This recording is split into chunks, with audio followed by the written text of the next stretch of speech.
बाला ना दो स्थित सदिश स्थित सदिश पढ़े दो सबका ध्यान होना चाहिए।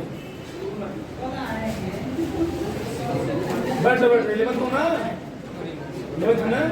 बैठ जाओ। चलो जो ध्यान से स्थित सदिश होता क्या है सबका ध्यान इधर। एक कोई ओरिजिन पॉइंट है वो क्या है ओरिजिन पॉइंट सबका ध्यान इधर होना चाहिए। बोलो ये ओरिजिन पॉइंट तो है। इस ओरिजिन पॉइंट से मान लो हम किसी बिंदु की ओर अग्रसर हैं या किसी ओर जा रहे हैं। ठीक मान लो पॉइंट क्या है ये पॉइंट है पी। ये पॉइंट क्या है जी ये है मूल बिंदु है। क्या है मूल बिंदु ये है मूल बिंदु। और हम मूल बिंदु से किसी बिंदु की ओर गए हुए हैं। तुम लोग जानते हो तीर तीर जानते हो ना तीर कुछ ऐसे होता है हाँ। ऐसे ध्यान से देना। सदिश में जो तीर होता है उसको हम लोग कहते हैं पूंछ। क्या कहते हैं पूंछ। जो उसका पिछला सिरा होता है क्या होता है पिछला सिरा। चलो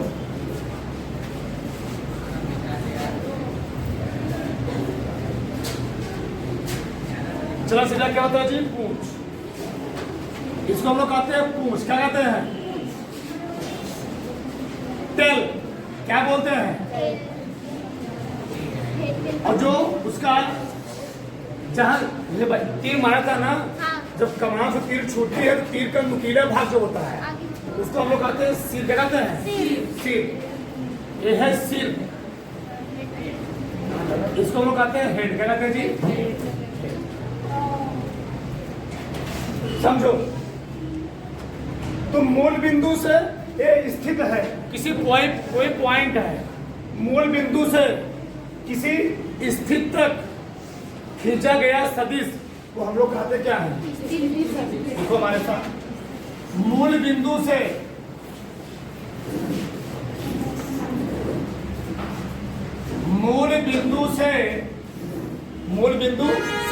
किसी वस्तु की स्थिति तक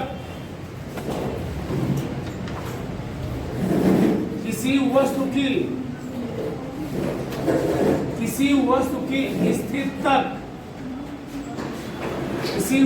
की स्थिति तक खींचा गया सदिश। बताते डिटेल में आओ। खींचा गया सदिश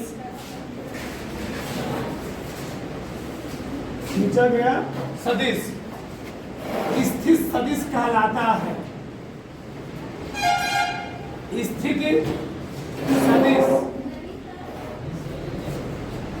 स्थित सदिश कहलाता है। क्या समझोगे मूल बिंदु से किसी वस्तु की स्थिति तक खींचा गया सदिश हम लोग कहते क्या है तो समझो यहाँ पर जैसे मान लो अगर हमको किसी वस्तु की गति बतानी है तो हमको कोई ना कोई रेफरेंस लेना पड़ता है। जैसे हमने कह दिया कि सड़क पर वह गाड़ी चल रही है तो गाड़ी कब चलेगी अगर हम भी मान लो सड़क पर गाड़ी चला रहे हैं और हमारे साथ ही कोई व्यक्ति और गाड़ी चला रहा है। अगर दोनों की स्पीड बराबर है तो कभी हम जीवन में नहीं करेंगे हम दोनों लोग गाड़ी चला रहे हैं। वह व्यक्ति हमारे सापेक्ष गति अवस्था में कभी नहीं कहेंगे दोनों की स्पीड बराबर रहेगी दोनों की वेलोसिटी बराबर रहेगी। हम कभी नहीं कहेंगे कि गति अवस्था में है। क्यों हमारे सापेक्ष किस अवस्था में रहेगा जी विराम में रहेगा। जैसे अगर ट्रेन चल रही हो चाहे 100 चले चाहे 120 चले और ट्रेन में आमने सामने व्यक्ति बैठे हो क्या दोनों गति अवस्था में होंगे दोनों व्यक्ति गति अवस्था में होंगे कभी नहीं होंगे। जो व्यक्ति ट्रेन में बैठा सामने बैठे व्यक्ति के सापेक्ष वो गति अवस्था में नहीं है लेकिन बाहर के सापेक्ष वो क्या है गति अवस्था में है।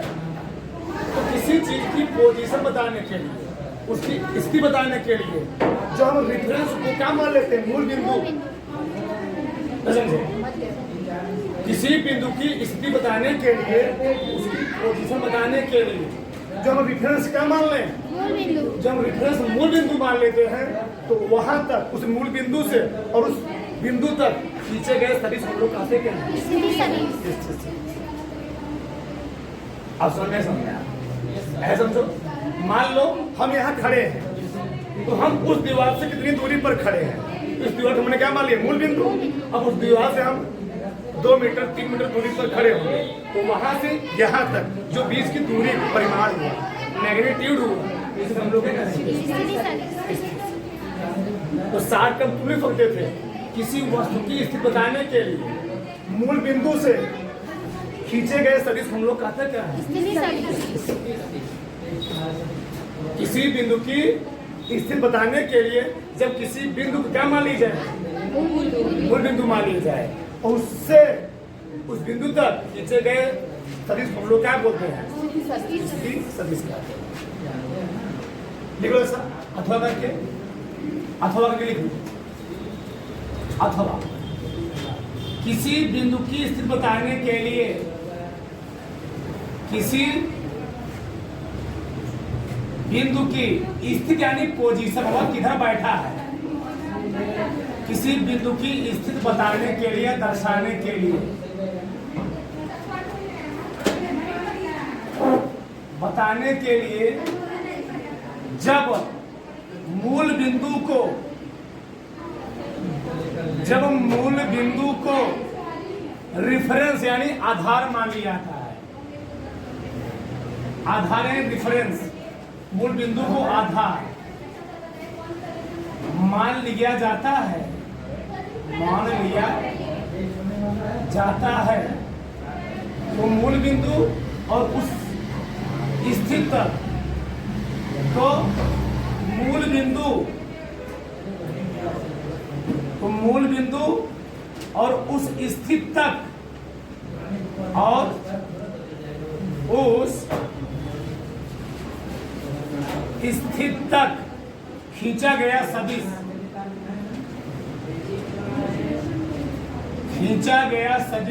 क्या कहलाता है जी? स्थिति सदिश कहलाता है। स्थिति सदिश कहलाता है। थोड़ा संविधान से, जैसे मान लो, ये देखो लिखो मत देखो, ये कोई लड़का ही है, मान ये कोई लड़का है, चलो ये मान लो यहाँ खड़ा है, ये कोई बिंदु है P या O है, क्या है? तब यह लड़का O से कितनी दूरी पर खड़ा है, तो कोई रेफरेंस लेना पड़ेगा ना, कोई बिंदु। यह लड़का O से कितनी दूरी पर है और O को इसकी स्थिति बताने के, जब मैं O को मूल बिंदु मान ले तो उसे हम लोग क्या बोलेंगे?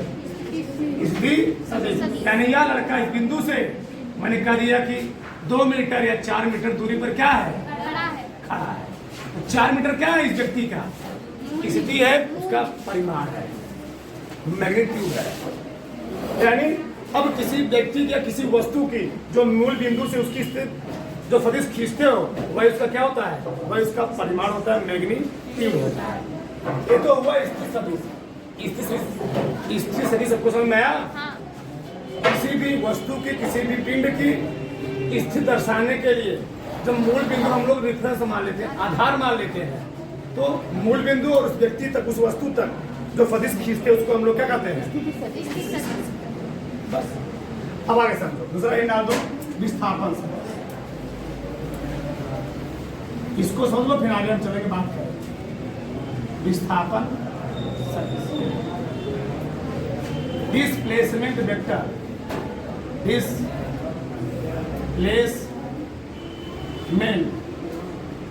वेक्टर। ध्यान सब समझो, सबका ध्यान है। चित्र को बनाना बहुत जरूरी है, ये दोनों, इसको बनाना ना ध्यान रहे चीज। भले तुमको परिभाषा मत देगा, चित्र बहुत जरूरी होता है, ध्यान रहे। चित्र पूरा समझा देता है क्या काम कहा गया है। आगे देखो, समझो। चलो नीचे वाले कोई दिक्कत नहीं, नाम लिखना। ये क्या हुआ? ये है स्थिति सदिश। स्थिति स्थिति अब आगे समझो। मान लो सबका ध्यान है, यह है ओरिजिन पॉइंट ही, बहुत ध्यान से लेना, यह ओरिजिन पॉइंट ओ है, यह ओरिजिन पॉइंट किसी समय टी पर किसी बिंदु की स्थिति पी थी। क्या थी? पी थी। पी थी। कोई टाइम रहा होगा, किसी टाइम टी पर हम खड़े यहाँ पर, क्या हमारा मन की थोड़ा मैंने आगे चला गया, थोड़ा टाइम हमारा बढ़ गया, तो टी समय बाद यानी मान लो टी पर हमारी पोजीशन ओ से पी तक, और टी समय बाद हम कहीं टी डैश समय पर, मान लो टाइम कुछ बड़ा होगा ना, हाँ। कुछ बढ़ करके टी डैश हो, कितना हो गया? T dash. हम कहाँ पहुंच गए? ओ से पी डैश पर पहुंच गए। कहाँ पहुंच गए जी? P dash. बस हम जो पहले थे टाइम टी पर पी पर, और टी टाइम बाद या टी समय बाद टी डैश कुछ समय बीता और हम कहाँ पहुंच गए? T dash. P dash. इस स्थिति में होगा क्या? पी और पी के बीच की जो न्यूनतम लंबाई होगी, जहां समय चल रहा था और जहां मैं पहुंचा, उनके बीच के न्यूनतम विस्थापन को हम लोग क्या कहते हैं?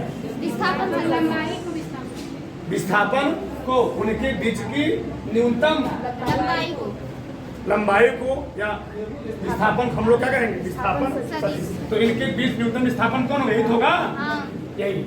अगर हम बात करें ए वाला, देखो मान लो इसे, ये क्या विस्थापन होता? ये क्या विस्थापन होता? तो दूरी होता जी। ये क्या है? ये क्या है? विस्थापन क्या होता है? न्यूनतम पथ की लंबाई। तो न्यूनतम लंबाई को, यानी P और P डैश के बीच की न्यूनतम लंबाई को हम लोग क्या कहते हैं?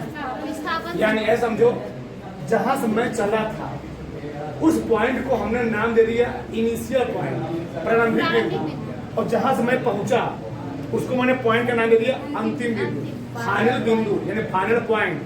हम घर से निकले तो घर क्या हो गया? प्रारंभिक बिंदु। अब घर से मैंने कोचिंग पहुंचा है तो कोचिंग क्या हो गया? अंतिम बिंदु। और हमने सीधा ही कोचिंग घर आए हुए हैं, रास्ता टेढ़ा मेढ़ा नहीं है, तो घर और कोचिंग बीच जो न्यूनतम लंबाई होगी उसको हम लोग क्या बोलेंगे? विस्थापन। यानी ऐसे बोल सकते हो, किसी वस्तु की प्रारंभिक स्थिति, किसी वस्तु की प्रारंभिक स्थिति और अंतिम स्थिति के बीच की न्यूनतम लंबाई को हम लोग क्या बोल देंगे? देखो उसमें किसी वस्तु की प्रारंभिक स्थिति से अंतिम स्थिति की ओर, किसी वस्तु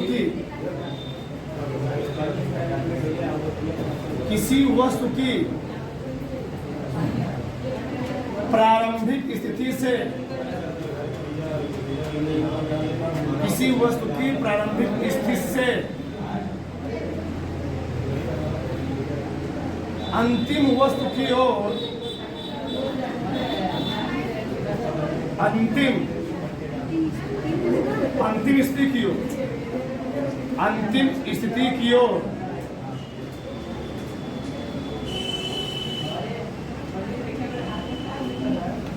खींचे गए सदिश को, खींचे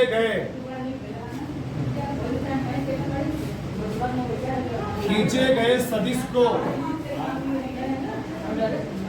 विस्थापन सदिश कहते हैं। विस्थापन सदिश, विस्थापन सदिश कहते। सावधान से अभी लिखो मत, चित्र को आना बहुत जरूरी है। मैं यहाँ इस चित्र का थोड़ा आधा पोर्शन लेता हूँ। देखो यह पॉइंट है P और यह पॉइंट क्या है?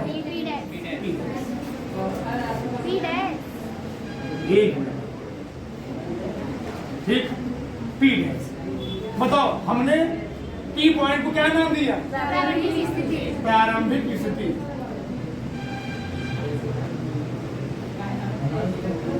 ठीक, इनिशियल पोजीशन, और एक क्या है जी? फाइनल पोजीशन, अंतिम आप लोग समझो थोड़ा। अभी जो जहां सम सदिश का नियम है, जहां सम चलना शुरू करेंगे उसको हम लोग कहते हैं पूंछ, और जहां पहुंचेंगे उसको हम लोग क्या बोलते हैं? एंड। और हमेशा इसे दिखाएंगे आगे चल दिया, ध्यान देना। तो चलना में कहा शुरू किया था? पी से पी डैश से। पी से। तो पी टेल को हम लोग दिखाते हैं डॉट से, ऐसे किसे दिखाएंगे, लेकिन तो अंतिम बिंदु पर पहुंच जाएंगे उसको तुमको दिखाना पड़ेगा तीर से। इसका मतलब यह है कि हमने चलना कहाँ शुरू किया था? पी से, और कहाँ पहुंच गया? अगर कोई तीर है, अगर तीर तुम्हारी ओर आएगी तो आगे कैसे दिखेगी जी? तुमको ऐसे बिंदु दिखेगा, बिंदु दिखेगा। और पीछे क्या? पहले तुम लोग तीर देखते हो जब रवाना होता रहा होगा तो पीछे से निकुला टाइप होता था, तो पता तो उसमें छोड़ते थे उसको, बोलो ना। फिर प्रारंभिक स्थिति और अंतिम स्थिति के बीच की जो न्यूनतम लंबाई या जो सदिश होगा उसको हम लोग क्या बोलेंगे? विस्थापन। बढ़ाओ चित्र के साथ, सबका ध्यान आगे, बोलो बात समझो। देखो, सदिशों को जोड़ना हम लोग यहाँ सीखेंगे। सदिशों को कैसे जोड़ा जाता है हम लोग यहाँ पढ़ेंगे। सदिशों को जोड़ने की 3 विधि इंपॉर्टेंट होती है। पहला होता है त्रिभुज विधि, दूसरा होता है बहुभुज विधि, और तीसरा होता है समांतर चतुर्भुज विधि। और इस चैप्टर का सबसे मोस्ट इंपॉर्टेंट समांतर चतुर्भुज विधि ही है, जिस पर बहुत सारे सवाल तुम्हारी किताबें 20 प्रश्न दिए गए। अब प्रश्न भी उठता है किस टाइप के सदिशों को जोड़ा जाता है? तो 2 या 2 से अधिक सदिशों को, बोलो मत, 2 या 2 से अधिक सदिशों को हम तभी जोड़ सकते हैं जब वो परिमाण और दिशा में एक जैसे हों। मतलब अगर बल एक सदिश राशि है तो बल के साथ हम किसको केवल जोड़ेंगे? बल के साथ केवल बल ही जुड़ेगा। ये नहीं कि अगर बल है तो बल के साथ मैंने वेग जोड़ दिया, कभी नहीं जोड़ पाओगे। यानी बल अगर सदिश राशि है तो अगर बल के साथ मैं किसी जोड़ना चाहूंगा तो बल के साथ और कौन जुड़ेगा? केवल बल ही जुड़ेगा। इन्हें कि बल के साथ, बताओ वेग कैसी राशि है? सदिश। तो तुम्हारे माइंड में रहा होगा हम बल और वेग दोनों जोड़ देंगे, ये सही गलत है। यानी बल के साथ उसी प्रकार परिमाण भले उसका अलग हो लेकिन क्या हो, ठीक उसी प्रकार के सदिश होना चाहिए। अगर बल है बल के साथ बल जुड़ेगा, वेग है वेग साथ कौन जुड़ेगा? नहीं कि बल के साथ विस्थापन जुड़ जाएगा, विस्थापन साथ वेग जुड़ जाएगा, ऐसा होता नहीं। निचले उसमें लिखो, पहले तो लिखे हो 2 या 2 से सदिशों को तभी जुड़ा सकता है। उसमें लिख लो 2 या 2 से अधिक, 2 या 2 से अधिक, 2 या 2 से अधिक सदिशों को, 2 या 2 से अधिक सदिशों को तभी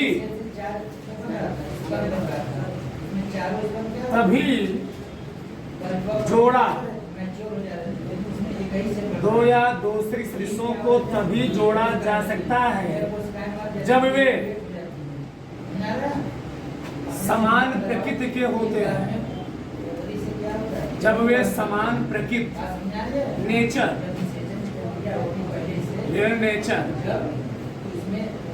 के होते हैं, असमान नेचर के रहेंगे कभी जीवन में नहीं जुड़ेंगे, चाहे वह सदिश ही है। सब कैसे?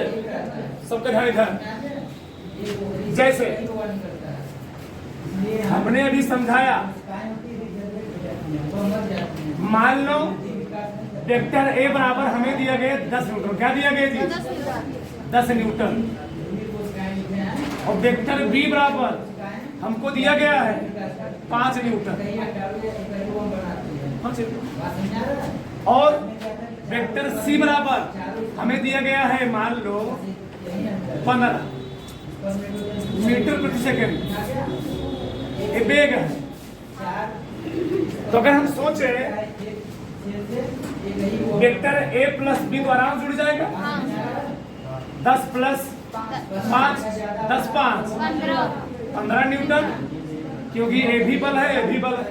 लेकिन क्या हम सोचे A प्लस सी और B प्लस सी क्या संभव है? नहीं, हम सोचे कि vector A plus vector C निकल आए, ये संभव नहीं है। यानी दो फदिशों को तभी जोड़ सकते हैं जो उनकी प्रकृति क्या हो? समान हो। समान हो। प्रकृति समान होने मतलब ये है, अगर बल है बल हो, वेग है वेग हो, विस्थापन हो तो विस्थापन। अब आगे समझो, तो हमको लिखा नहीं है, जानते हैं। अब देखो, सदिशों को जोड़ने की मुख्य रूप से कई विधि है? 3। लिख लेगा, नीचे लिखो, सदिशों को जोड़ने की मुख्य रूप से 3 विधि है।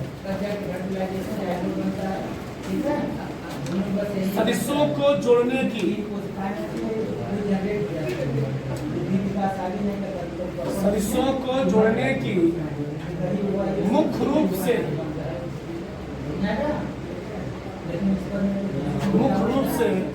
3 विधि है। 3 विधि है। कितने विधि जी?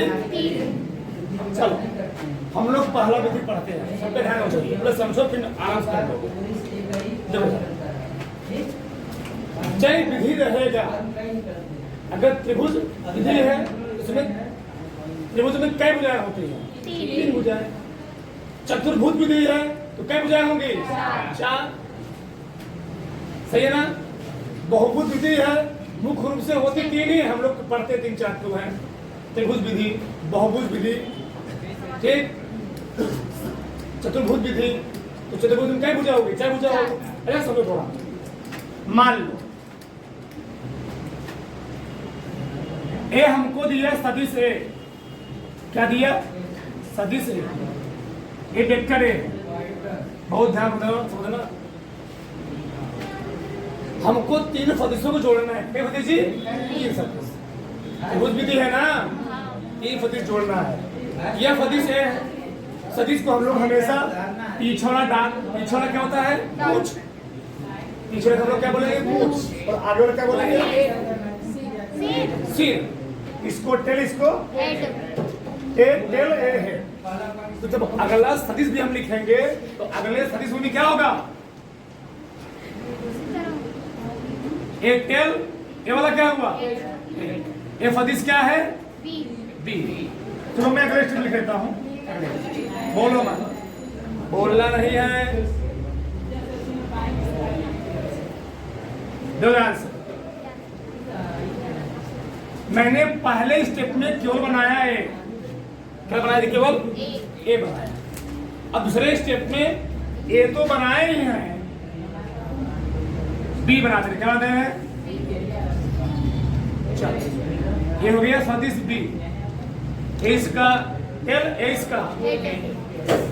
अब तीसरे स्थिति में हमको पढ़ना त्रिभुज विधि, तीनों को जोड़ेंगे। जब तीनों को जोड़ेंगे क्या करेंगे? ध्यान से थोड़ा सा हमेशा ध्यान रहे, अगर 2 सदिश जुड़ते हैं तो हमेशा हेड से टेल जुड़ता है, टेल से टेल, या हेड से हेड नहीं जुड़ता है। हेड से क्या जुड़ेगा? तो ए सदिश ए का हेड है, ए सदिश से क्या है? अगले सदिश का टेल बी, टेल बी यहां चला है। ऐसे हमको लेना है त्रिभुज विधि, तो जब इसका परिणामी बनाएंगे, खींचेंगे, तो परिणामी खींचेंगे ए से। कहां खींचेंगे जी? ए से। यानी हम क्या सकते हैं? ऐसे, ऐसे गया, फिर ऐसे गया, फिर इसका जो परिणामी होगा ऐसे होगा। इसको हम लोग कहते हैं आर। क्या कहते हैं? इसे हम बोलते हैं रिजल्टेंट। तो त्रिभुज विधि में क्या हुआ, इसका परिभाषा कैसे लिखेंगे? यदि 2 सदिश, ध्यान से, जो ए है जो बी है, इन दोनों का परिमाण और दिशा क्या है? एक ही है, दिशा अलग अलग नहीं। जब 2 सदिशों का, एकदम मैं सरल परिभाषा बोल रहा हूँ, जब 2 सदिशों का परिमाण और दिशा बराबर हो, जब 2 सदिशों का परिमाण दिशा क्या हो जी? बराबर हो, उनका परिणामी त्रिभुज विधि में तीसरी भुजा द्वारा ली गई विपरीत क्रम में क्या किया जाता है, प्रदर्शित किया जाता है। जब दो सदिशों का परिमाण और दिशा बराबर है, उनका परिणामी त्रिभुज की तीसरी भुजा द्वारा विपरीत क्रम में क्या किया जाता है, प्रदर्शित किया जाता है। ये विपरीत क्रम है। देखो ये दोनों ऐसे से जा रहे थे, मैंने इसको ऐसे तीर ना दिखा, कैसे दिखाया है, वैसे दिखाया। इसी हम लोग कहते हैं क्या, विपरीत। देखो परिभाषा हमारे साथ लिखो, परिभाषा लिखो साहब। यदि दो सदिश परिमाण का दिशा में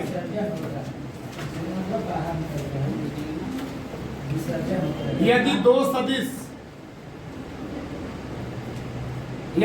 सदिश परिमाण तथा दिशा में यदि दो सदिश परिमाण तथा दिशा में किसी त्रिभुज की एक ही क्रम में किसी त्रिभुज की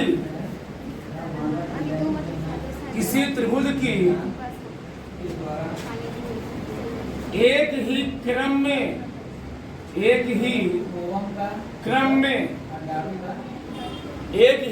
में दो भुजाओं द्वारा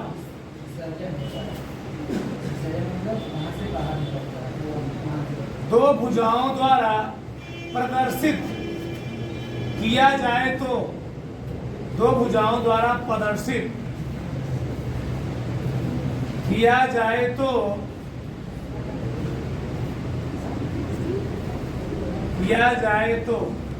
उनका परिणामी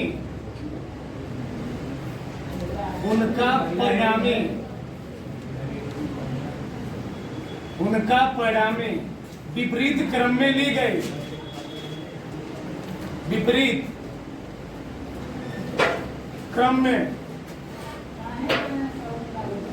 गई तीसरी भुजा द्वारा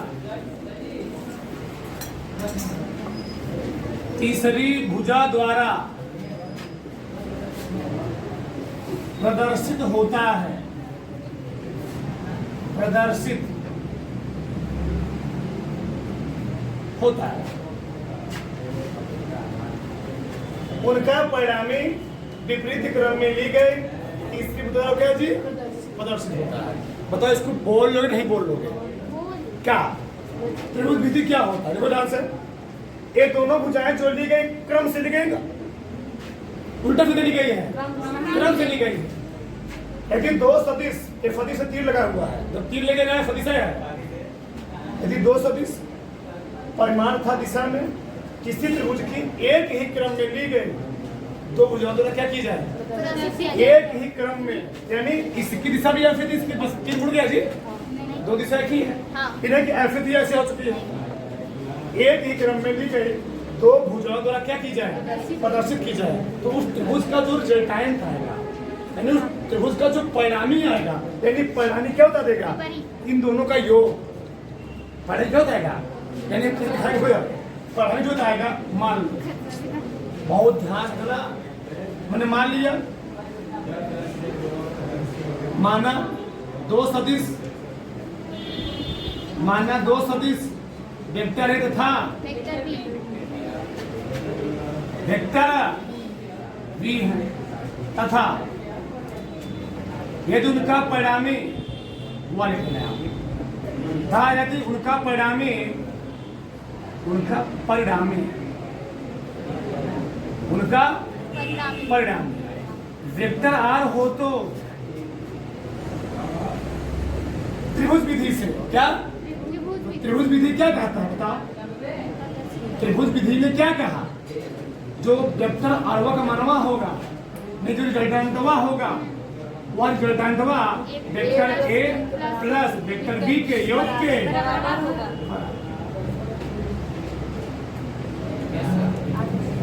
ऐसा समझो, मैं और डिटेल समझा रहा हूँ। तो मान लो ये हुआ, ये है वेक्टर ए, और वेक्टर ए का मान तुम्हें दिया गया 5 मीटर। कितना दिया जी? 5 मीटर। 5।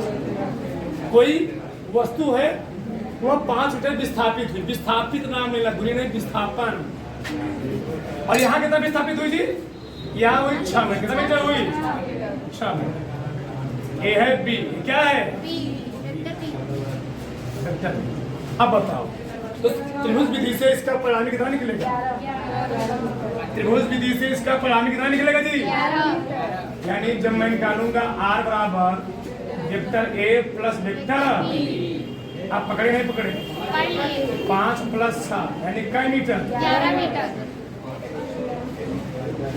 और 11 मीटर किधर? इसका तीर किधर लगा हुआ है? इधर, क्योंकि विपरीत है ना। हाँ उनका परिणामी विपरीत क्रम में ली गई तीसरी भुजा प्रदर्शित होता है यही है त्रिभुज उदाहरण। बताओ आ रहा है कि नहीं सबको? किसी कोई डाउट? उदाहरण दो ध्यान से। अब कोई लिखे नहीं, हमने दूसरा क्या पढ़ेंगे? बहुभुज विधि बहुभुज विधि, पॉलीगॉन मेथड। समझा? अगर दो सदिश होते हैं तो उनको जोड़ने के लिए हम लोग क्या लेते हैं? उनको जोड़ने के हम लोग क्या लेते हैं? त्रिभुज विधि का प्रयोग करते हैं। ये त्रिभुज विधि का प्रयोग करते हैं। मान लो 3 से या 4 से ज्यादा आ जाए तो बहुभुज विधि का उनको जोड़ने के लिए हम लोग क्या करते हैं? बहुभुज विधि का प्रयोग करते हैं। यानी 2 या 2 से अधिक, 2 या 2 से अधिक सदिशों को जोड़ने के लिए हम किस विधि का प्रयोग करते हैं? बहुभुज विधि लिखो पहले समझाते हैं। 2 या 2 से अधिक, 2 या 2 से 2 या 2 से अधिक सदिशों को जोड़ने के लिए 2 या 2 से अधिक सदिशों को जोड़ने के लिए बहुभुज विधि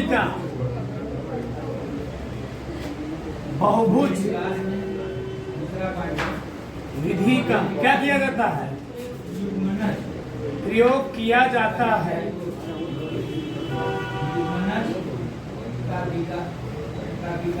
प्रयोग किया जाता है। बोलो मजीद, थोड़ा लास्ट में जाओ थोड़ा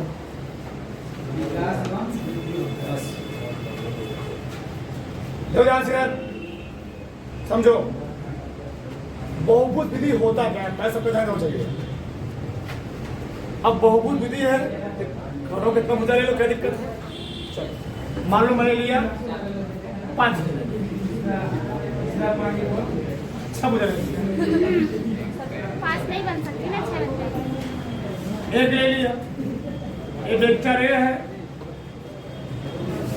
बी ले लिया,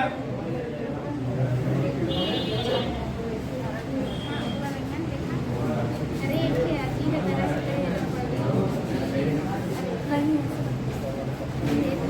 ये वेक्टर बी है, हाँ हाँ ये वेक्टर क्या है जी? ये वेक्टर,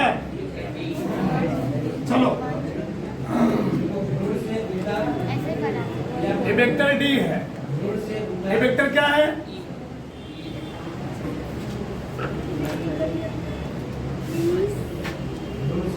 इसका नाम हम दे रहे हैं P, Q, R, S, T. ओ सबका ध्यान इधर। ए मैंने लिया 5 सदिश, वेक्टर ए लिया, वेक्टर बी लिया, वेक्टर सी लिया, वेक्टर डी लिया, वेक्टर बताओ 2 या 2 से अधिक है कि नहीं है? जब 2 या 2 से अधिक सदिश आते हैं उनको जोड़ने के लिए हम लोग किस विधि प्रयोग करते हैं? बहुभुज। तो कैसे हल करते हैं उसको? यदि 2 या 2 से अधिक सदिश परिमाण तथा दिशा में किसी बहुभुज की क्रम से ली गई, ये तो क्रम से बुझा अंडबंड है, नहीं क्रम से बुझा है जी, एक क्रम से बुझा है, सही है। क्रम से ली गई भुजा द्वारा क्या की जाए? प्रदर्शित किए जाए। क्रम से भुजा ली गई है। देखो पी के बाद क्या आता है? क्यू के बाद क्या है? पहले पी की भुजा, फिर क्यू आर भुजा, फिर आर एस भुजा। यदि 2 या 2 से अधिक सदिशों को बहुभुज की ली गई करण से भुजाओं द्वारा किया जाए, प्रदर्शित किया जाए, उनका जो परिणामी होगा, अंतिम भुजा द्वारा क्या कहता है, प्रदर्शित किया जाता है। जैसे बोल दो, यदि 2 या 2 से अधिक सदिशों का परिमाण और दिशा समान हो तो उनका जो परिणामी होगा वह अंतिम भुजा द्वारा क्या किया जाता है, प्रदर्शित किया जाता है। यही क्या है, बहुभुज। यानी जितनी भुजाएं दी गई हो उन भुजाओं का जो परिणामी का मान आएगा वह अंतिम भुजा में क्या किया जाएगा,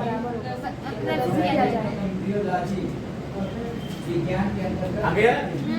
यानी हम कह सकते हैं कि मान लो रिजल्टेंट है, क्या रिजल्ट, यानी रिजल्टेंट का जो मान आया, बोलो मत, वो वेक्टर है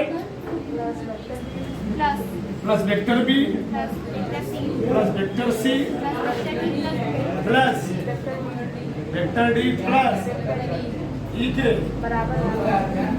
यही है बहुभुज है।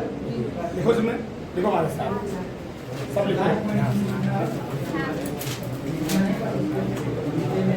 यदि 2 या 2 से अधिक सदिश,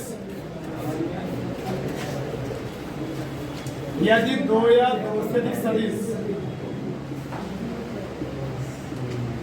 यदि 2 या 2 से अधिक सदिश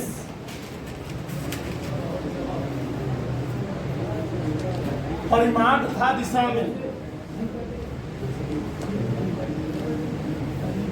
परिमाण तथा दिशा में, परिमाण तथा दिशा में किसी बहुभुज की एक ही क्रम में ली गई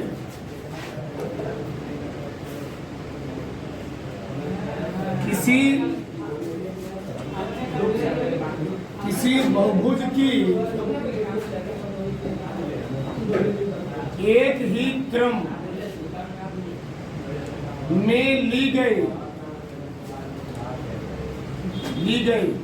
क्रमागत भुजाओं द्वारा,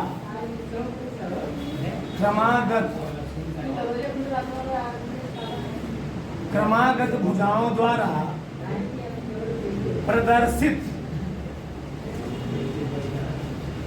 किया जाए,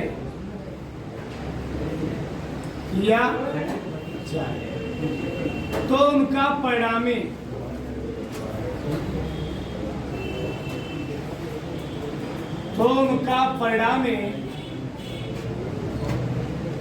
विपरीत क्रम में ली गई, उनका परिणामी विपरीत क्रम में ली गई, विपरीत क्रम में ली गई अंतिम भुजा द्वारा, अंतिम भुजा द्वारा प्रदर्शित किया जाता है, प्रदर्शित किया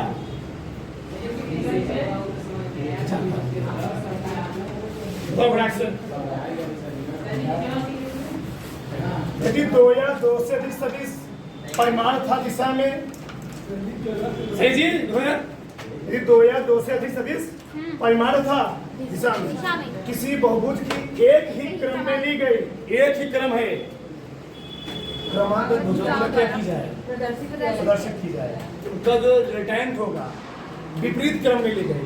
सबकी दिशा दिखा रही थी, ए इसका टेल हेड, ए इसका टेल हेड, ए इसका टेल हेड, ए इसका टेल ए हेड, ए इसका टेल ए हेड।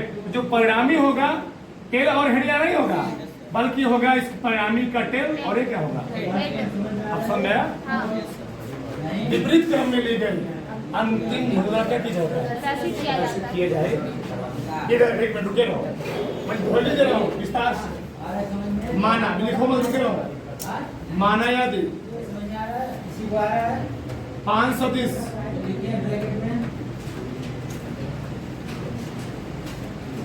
माना कि 5 सदिश vector A B C D व ई है, तथा जायगोड बनता है वही लिखे ना उनका परिणामी मना होता है उसी में करते ना जायगोड जायगोड उनका परिणामी और जायगोड वेक्टर आर है तो ये सब प्रक्रिया किस नियम से? बहुत बुद्धि भौतिक विधि से। यूरोपियन ट्यूब में हो रही है समझ आ रहे हैं तो बहुभुज यूरोपियन ट्यूब में हो रही है हाँ? क्या मतलब निकलेगा? निकाल दिए वहां पर ना, ये चीज याद रखें। यूरोपियन ट्यूब में हो रहा है वेक्टर आर बराबर क्या निकला है? जायगोड बनता है इससे vector a plus vector b plus vector b plus vector c plus vector d plus vector इन पांचों का जो मान होगा, वैल्यू होगा, वह आर के बराबर होगा। बराबर दर चेंजिंग होता है जहाँ वह चेंजिंग Lights, camera, action.